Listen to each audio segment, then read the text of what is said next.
কিশোর কিশোরীর বৃদ্ধিতে প্রভাব বিস্তার করে এমন একটি বিষয় হচ্ছে পুষ্টি। কিশোর কিশোরীর বয়সন্ধিকালে তাদের খাদ্যাভ্যাস কেমন হওয়া উচিত সে বিষয়টি সম্পর্কে সাধারণত দেখা যায় শিশু কিশোর যারা রয়েছেন তাদের থেকে আমাদের যৌবনে প্রবেশের একটি অরৈখিক সূক্ষ্ম সুতা হিসাবে কাজ করে থাকে কৈশোরকাল। সেজন্য কৈশোরকালের বৃদ্ধি ও বিকাশের সাথে সম্পূর্ণ নির্ভর করে পুষ্টি। এই পুষ্টি সঠিক না হলে তাদের বৃদ্ধি শারীরিক বিভিন্ন কার্যকলাপ ব্যাহত হয়। সেজন্য অবশ্যই কৈশোরকালে হতে হবে পুষ্টি সমৃদ্ধ খাবারে ভরপুর দৈনিক খাদ্য তালিকা। বিভিন্ন পুষ্টি উপাদানের মধ্যে অন্যতম হচ্ছে কার্বোহাইড্রেট, প্রোটিন, ফ্যাট। এছাড়াও থাকতে হবে ক্যালসিয়াম, আয়রন, জিঙ্ক ও ফলিক অ্যাসিড। অনিয়ন্ত্রিত খাদ্যাভ্যাস, বাহিরের বিভিন্ন ফাস্টফুড জাতীয় খাবার, বিভিন্ন ধরনের শারীরিক কার্যকলাপ ব্যতীত জীবনযাপন করা, এই সকল কারণে শিশু কিশোর যারা আছেন তাদের মধ্যে যখন তারা কৈশোরকালে প্রবেশ করছেন তখন কিন্তু তাদের বিভিন্ন ধরনের শারীরিক জটিলতা দেখা দিচ্ছে। বেশিরভাগ ক্ষেত্রে এখন দেখা যাচ্ছে বিভিন্ন খাবারগুলো যেগুলো তারা আছে অস্বাস্থ্যকর খাবার গ্রহণ করার ফলে তাদের অতিরিক্ত ওজন লাভ করছে।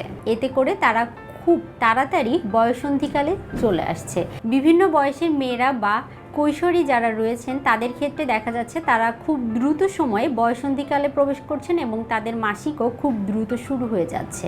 এছাড়াও ছেলেদের ক্ষেত্রে ইনফার্টিলিটি জনিত বিভিন্ন ধরনের সমস্যা দেখা দিচ্ছে অনিয়ন্ত্রিত খাদ্যাভ্যাস ও অপরিমিত খাদ্যাভ্যাসের জন্য। অবশ্যই এজন্য আমাদের খাদ্যাভ্যাস সুষম হতে হবে কৈশোরকালীন সময়ে। আমরা সাধারণত বলে থাকি যে ছেলে যারা রয়েছেন তারা কিশোর যারা আছে তাদের প্রতিদিন 2500 থেকে 2800 কিলোক্যালোরি খাবার গ্রহণ করতে হবে, আর যারা মেয়েরা আছেন তাদের 1800 থেকে 2000।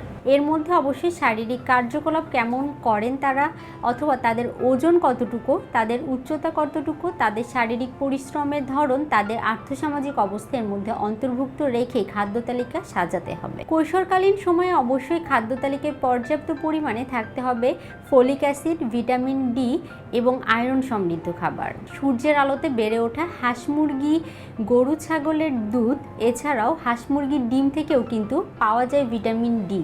এগুলো যেমন আয়রন, জিঙ্কের উৎস, ঠিক তেমন ভিটামিন ডি এবং ফলিক অ্যাসিডের উৎস। এছাড়াও পাশাপাশি বিভিন্ন ধরনের বাদাম বা বীজ জাতীয় খাবারগুলো থেকেও কিন্তু আয়রন পাওয়া যায়। সাধারণত বলা যায় আয়রন আমরা যে উৎসগুলো থেকে পাই দুই প্রকার, একটি হচ্ছে হিম আর একটি নন হিম। নন হিম জাতীয় আয়রনগুলো আমরা বিভিন্ন ধরনের উদ্ভিজ্জ উৎস থেকে পাই। সেগুলো শরীরে শোষণের জন্য অবশ্যই ভিটামিন সি জাতীয় খাবার খাদ্য তালিকায় রাখতে হবে। ক্যালসিয়াম সমৃদ্ধ খাবার অবশ্যই কৈশোরকালীন সময় খাদ্য তালিকায় রাখতে হবে, কারণ সঠিক বৃদ্ধি ও বিকাশ পাশাপাশি হাড়ের গঠন ও দাঁতের গঠন মজবুত রাখার জন্য ক্যালসিয়ামের জুড়ি মেলা ভার। এছাড়াও তাদের নিয়মিত পর্যাপ্ত পরিমাণে শাকসবজি, ফলমূল জাতীয় খাবার গ্রহণ করতে হবে, কারণ কৈশোরকালীন সময়ে অনেকের ক্ষেত্রে দেখা যায় ত্বকে বিভিন্ন ধরনের ব্রণ বা অসহনীয় বিভিন্ন ধরনের রোগ বালাই, এগুলো মুক্ত থাকতে হলে অবশ্যই খাদ্য তালিকায় পর্যাপ্ত শাকসবজি, ফলমূল রাখতে হবে। কৈশোরকালীন সময়ে সকালের নাস্তা অনেকেই যেন করতে চান না, এই বিষয়টিতেও অবশ্যই বাবা মাকে গুরুত্ব দিতে হবে। খুব সহজেই হজমযোগ্য খাবার নয় এমন খাবারগুলো তাদের খাদ্য তালিকায় রাখা, পাশাপাশি তারা যেন সহজেই খেতে পছন্দ করেন, মুখরোচক হয়, এই জাতীয় খাবারগুলো যদি আমরা তাদের খাদ্য তালিকায় সকালে রাখি তারা কিন্তু অনিচ্ছা থাকা সত্ত্বেও দুই একবার বললেও খাদ্য তালিকায় রাখা খাবারগুলো অবশ্যই গ্রহণ করতে বাধ্য হবেন। পর্যাপ্ত পরিমাণে পানি পান করাতে হবে। নিয়মিত 8 থেকে 10 গ্লাস পানি অবশ্যই তাদের পান করাতে হবে। পাশাপাশি তারা কিন্তু বিভিন্ন ধরনের ফলের জুস, ডাবের পানি এগুলোও খাদ্য তালিকায় রাখতে পারে। এখন কৈশোরকালীন সময়ে অনেকের মধ্যেই অতিরিক্ত ওজন বা ওজন আধিক্যজনিত সমস্যা দেখা দিচ্ছে।